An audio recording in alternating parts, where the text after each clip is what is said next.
Selamat hari Minggu, saudara-saudara yang pada saat ini mengikuti bersama-sama dalam ibadah, baik saudara berada di rumah sendiri atau rumah teman atau dimanapun juga saudara berada. Kiranya Tuhan selalu memberikan kekuatan dan pertolongan kepada kita di tengah-tengah situasi pandemi yang tidak memungkinkan untuk kita beribadah di dalam gereja, tetapi ibadah kita di hadapan Tuhan tetap bisa kita lakukan. Saudara, mari bersama sebelum kita belajar dari firman Tuhan pada saat ini, saya ingin mengajak kita semua bersama kembali merendahkan diri di hadapan Tuhan, dan kita akan bersama-sama berdoa mohon Roh Kudus menolong kita. Mari kita berdoa. Tuhan, kami bersyukur untuk hari ini, di mana kami memiliki satu kesempatan untuk kami boleh kembali beribadah, bersekutu dengan Tuhan, dan merasakan kehadiran-Mu di dalam kehidupan kami. Kami mohon Tuhan tolong kami, Engkau yang sudah mendengar akan puji-pujian dan hati kami yang hari ini terangkat kepadamu, serta kami membuka diri kami untuk mendengarkan akan sabdamu. Maka Tuhan kiranya Engkau menolong kami, Roh Kudus pimpin kami di saat kami membaca firman Tuhan, di saat kami merenungkan sabdamu, supaya kami boleh mengerti akan kebenaran yang Kau mau nyatakan, dan lebih dari itu, dengan pertolongan kuasa Roh-Mu yang kudus, memampukan kami, untuk kami juga boleh menjadi pelaku-pelaku sabdamu yang sesuai dan yang berkenan kepadamu. Terima kasih Tuhan, dengar doa kami menyerahkan waktu ini dalam pimpinan dan berkat Tuhan.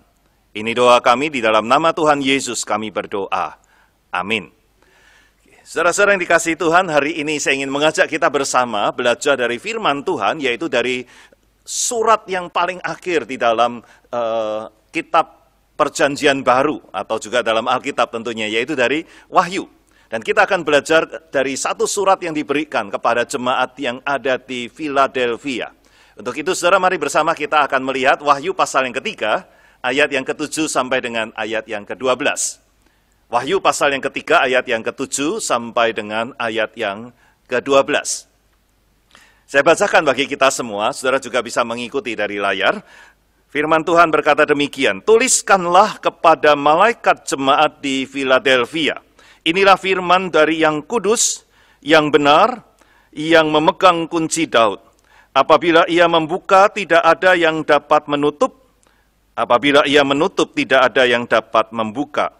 Aku tahu segala pekerjaanmu, lihatlah, aku telah membuka pintu bagimu yang tidak dapat ditutup oleh seorang pun. Aku tahu bahwa kekuatanmu tidak seberapa, namun engkau menuruti firmanku dan engkau tidak menyangkal namaku. Lihatlah beberapa orang dari jemaah iblis, yaitu mereka yang menyebut dirinya orang Yahudi, tetapi yang sebenarnya tidak demikian, melainkan berdusta, akan kuserahkan kepadamu.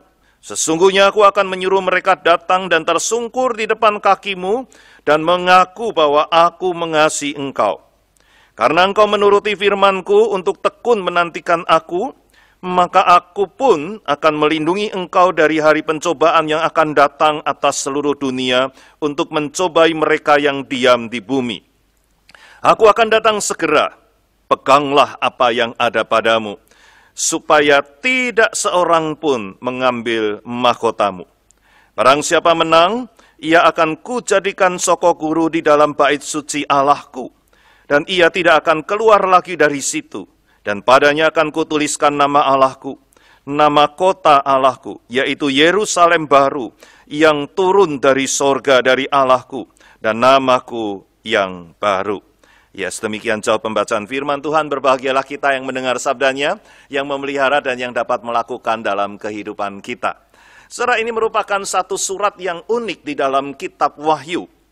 Karena surat ini merupakan salah satu surat di dalam 7 jemaat yang diberi surat oleh Allah melalui Yohanes yang pada waktu itu menerima wahyu. Dan dalam surat ini, saudara, kalau kita melihat ada satu keunikan yang luar biasa. Kenapa? Karena dalam surat ini, kalau kita lihat, tidak ada satupun teguran yang diberikan di dalamnya. Yang ada justru merupakan suatu peneguhan atau penguatan.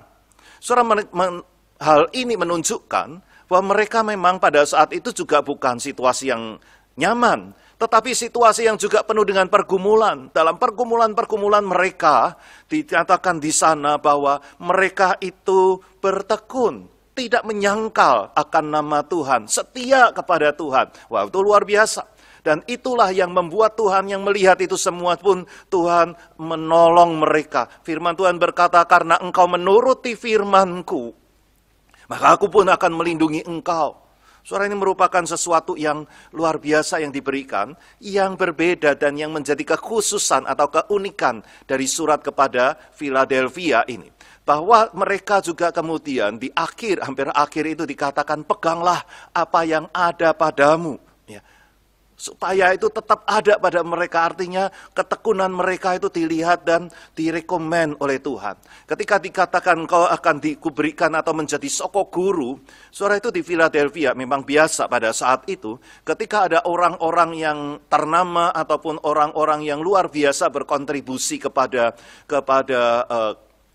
kota ataupun kepada masyarakat, lalu kemudian mereka ketika meninggal, mereka itu kemudian diberikan satu monumennya mereka di dalam rumah ataupun di tempat ibadah mereka, ataupun kalau mereka itu adalah tentunya di Philadelphia, ini bukan kota Kristen sebetulnya, tetapi kota umumnya di Romawi, maka mereka punya di rumah ibadah mereka itu ada monumen-monumen yang dituliskan di sana untuk menunjukkan bakti ataupun menunjukkan rasa hormat mereka kepada orang-orang yang berkontribusi ini.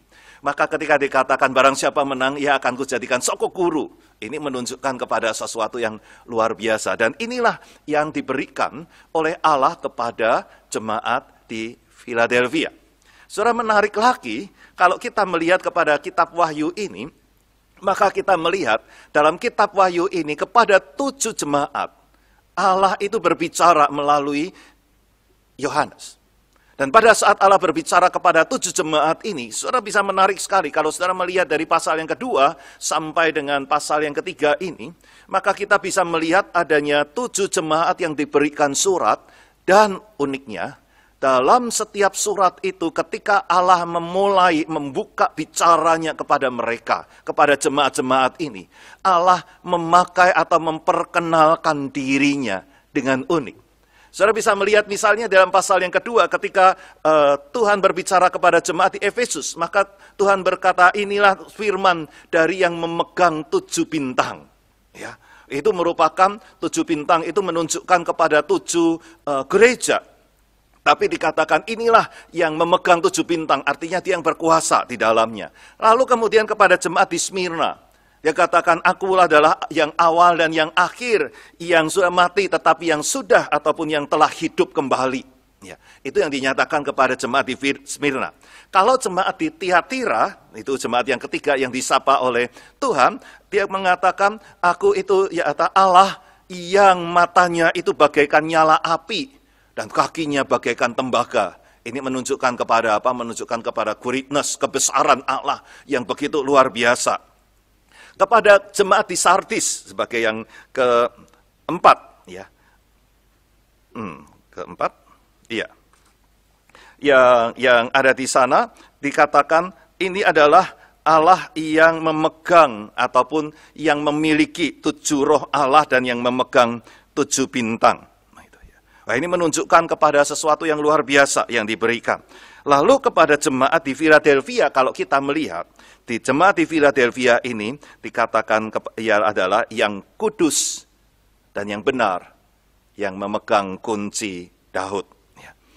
Saudara, ini merupakan sesuatu yang tersendiri. Dengan kata lain, saudara, kita bisa melihat bahwa ketika Allah berbicara dengan atribut-atributnya yang unik ini, ataupun sifat-sifatnya yang unik ketika menyapa akan jemaat, ini menunjukkan adanya satu relasi yang sangat kuat antara atribut Allah ataupun sifat Allah yang dinyatakan dengan isi berita ataupun dengan penerima berita itu.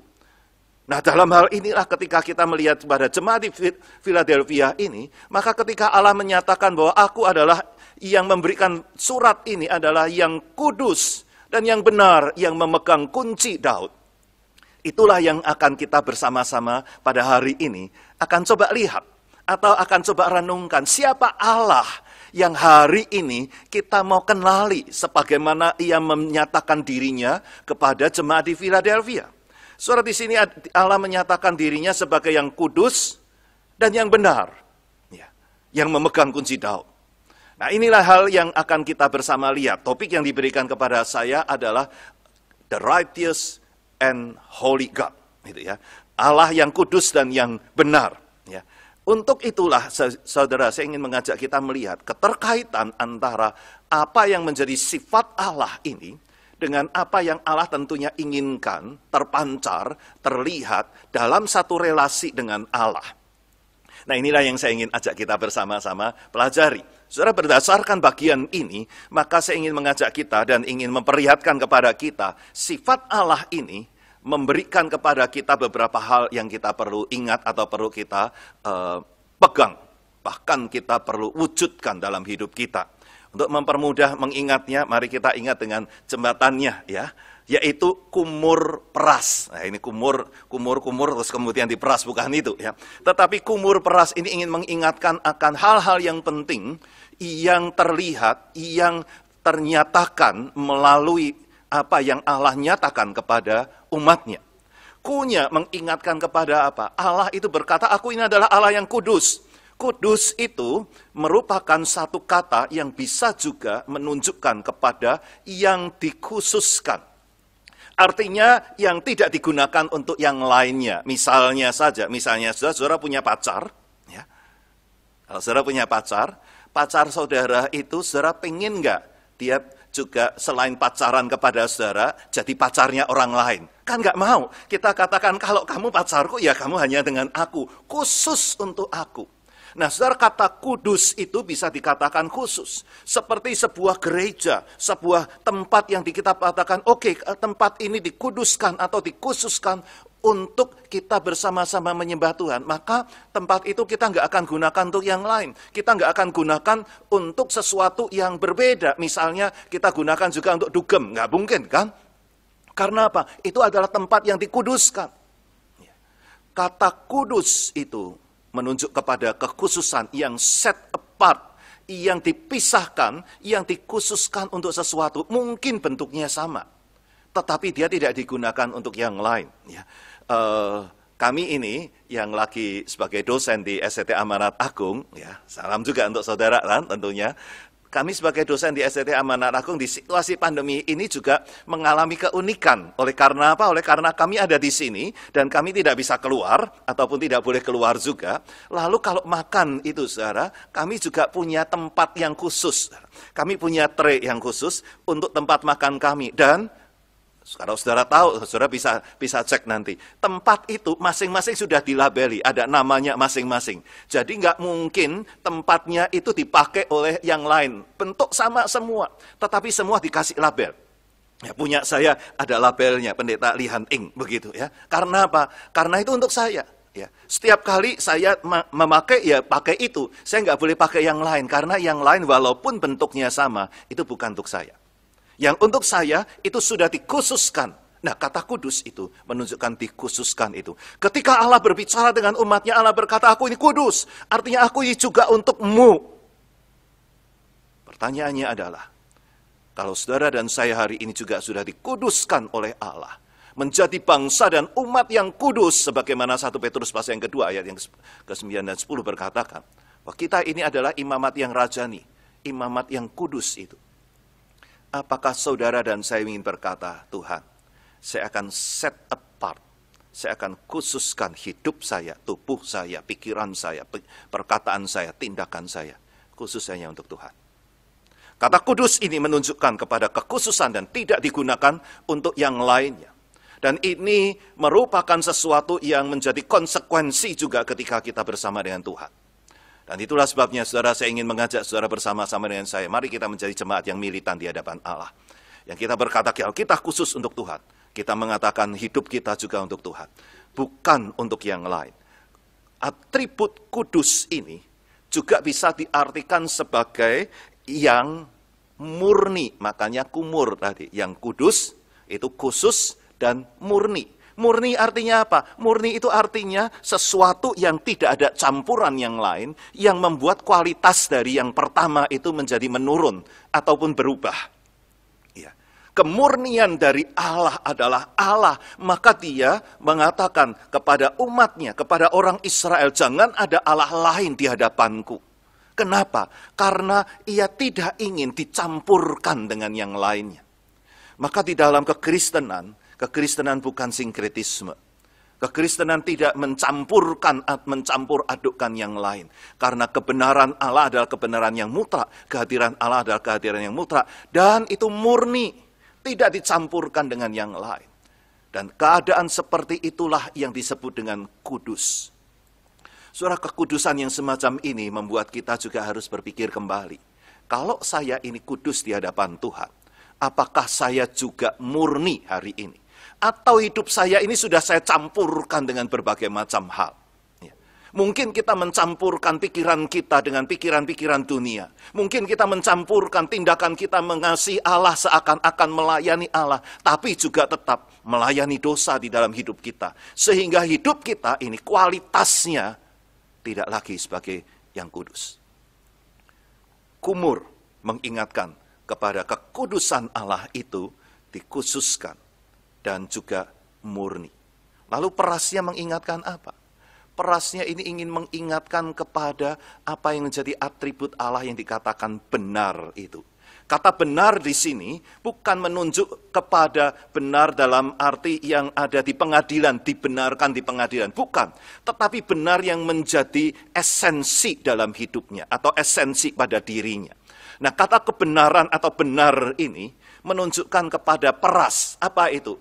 Pernya mengingatkan kepada yang terpercaya atau yang bisa dipercayai. Bisa disandari. Oleh karena apa? Benar. Dia tidak berubah-ubah, dia tidak bolak-balik, dia tidak gonta-ganti gitu ya. Tidak pernah menjadi sesuatu yang sekarang mengatakan A, nanti mengatakan B, atau sekarang menjanjikan sesuatu lalu kemudian tidak dilaksanakan. Bukan seperti itu. Tetapi dia adalah terpercaya, artinya tidak omong kosong, bukan suatu kebohongan, bisa disandari. Dan itulah Allah kita, yang membuat umat Israel pada waktu itu juga bisa terus bersandar kepada Dia. Dan jemaat di Philadelphia kalau kita melihat, mereka juga bersandar kepada Tuhan yang dikatakan mereka itu tekun menantikan. Maka Allah berkata, aku pun akan melindungi engkau dari hari pencobaan yang akan datang kepada semua orang. Artinya Allah itu Allah yang bisa disandari, yang membuat jemaat juga bersandar secara penuh kepadanya. Saudara, hidup hari ini merupakan hidup yang betul-betul membuat kita ini berjungkir balik. Ya.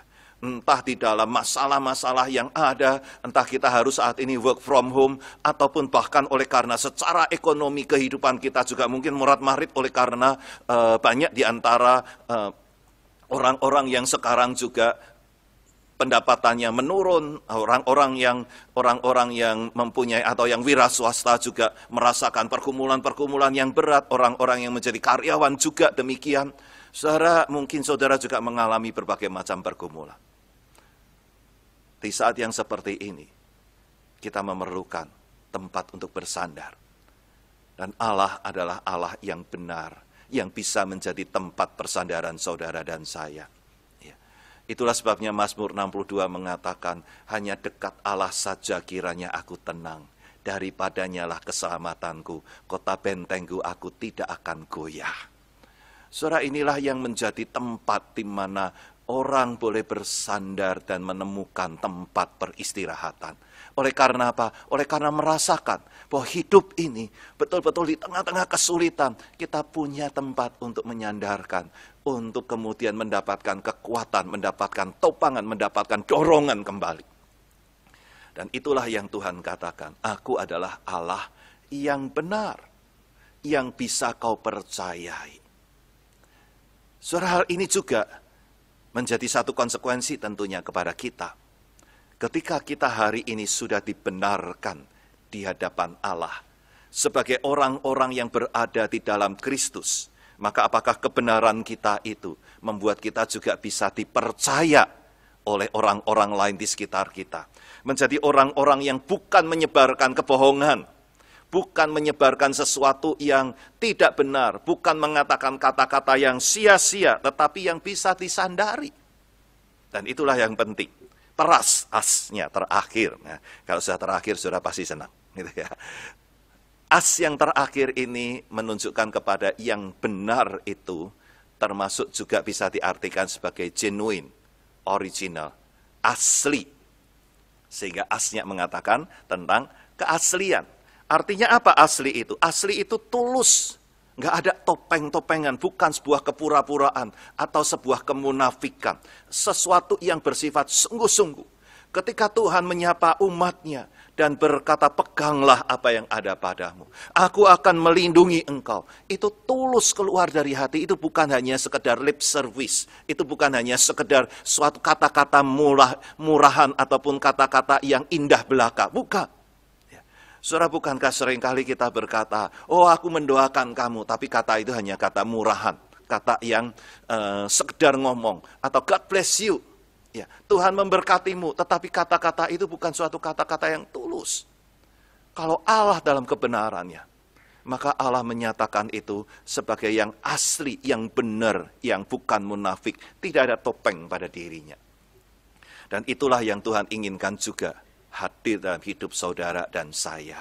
Sebagai orang-orang yang sudah dikuduskan dan yang sudah dibenarkan. Kalau Allah yang kudus dan Allah yang benar ini menunjukkan kepada yang sudah di-set apart, yang kudus, yang dikhususkan, yang murni, yang benar ini menunjukkan kepada yang bisa dipercaya dan yang benar-benar asli, genuine. Maka biarlah dua atribut ini menjadi karakter juga yang melekat pada hidup saudara dan saya. Dan saudara, di dalam itu semua Tuhan memberikan satu janji. Aku adalah Allah yang memegang kunci Daud, yang membuka dan tidak ada seorang pun yang bisa menutup. Dan kalau aku sudah menutup, nggak ada seorang pun yang bisa membuka. Artinya ada di dalam tangannya. Dan dia katakan, aku sudah membuka pintu bagimu. Saudara, biarlah itu juga boleh menjadi satu hal yang kita miliki pada hari ini. Adakah saudara dan saya hari ini juga memiliki hal yang sama? Kalau Allah kita adalah the righteous God and the holy God, adakah engkau juga menjadi righteous people and the holy people that can glorify God, yang bisa memuliakan Allah? Amin. Mari kita berdoa. Tuhan, tolong kami, mampukan kami untuk kembali mengunyah akan apa yang menjadi firman-Mu, dan merefleksikan itu dalam kehidupan kami. Engkau Allah yang kudus dan yang benar, yang sudah menguduskan kami dan yang membenarkan kami di dalam Kristus. Tolong kami untuk kami ingat akan hal ini, dan mengekspresikan kekudusan dan kebenaran ini dalam segala aspek kehidupan kami. Sebagai anak-anak-Mu di tengah-tengah dunia, mampukan kami ya Tuhan, untuk terus menyadari bahwa hidup kami ini, kami mau khususkan buat Tuhan. Tidak untuk yang lainnya. Kami mau menjadi orang-orang yang murni, yang tidak lagi tercampur oleh dosa, yang tidak tercampur lagi oleh filsafat-filsafat dunia yang bengkok dan yang membuat banyak permasalahan kehidupan. Tapi mampukan kami Tuhan, untuk kami terus berpegang dan menuruti firman-Mu. Biarlah Tuhan kebenaran-Mu ini juga membuat kami menjadi orang-orang yang benar, yang bisa dipercaya, yang menyatakan ya di atas ya, tidak di atas tidak. Yang bukan menyebarkan kebohongan, tetapi yang bisa disandari. Apabila kami berjanji, janji kami tepati. Apabila kami melakukan segala sesuatu, kami lakukan dalam ketulusan kami, itu adalah asli dari diri kami. Dan biarlah Tuhan, Engkau menolong kami masing-masing di dalam kehidupan kami. Baik kami yang berkeluarga, kami yang masih sendiri, kami yang bekerja dengan orang lain, ataupun kami yang bekerja sendiri. Kami yang hidup di tengah-tengah masyarakat, ataupun yang kami masih di dalam menempuh pendidikan, dimanapun dan siapapun kami. Tuhan tolong kami, untuk kami juga memiliki akan atribut-Mu. Sifat-sifat Allah itu boleh terpancar di dalam dan melalui hidup kami. Terima kasih Tuhan, ini doa kami. Hanya di dalam nama Tuhan Yesus kami berdoa. Amin. Tuhan memberkati saudara. Selamat hari Minggu.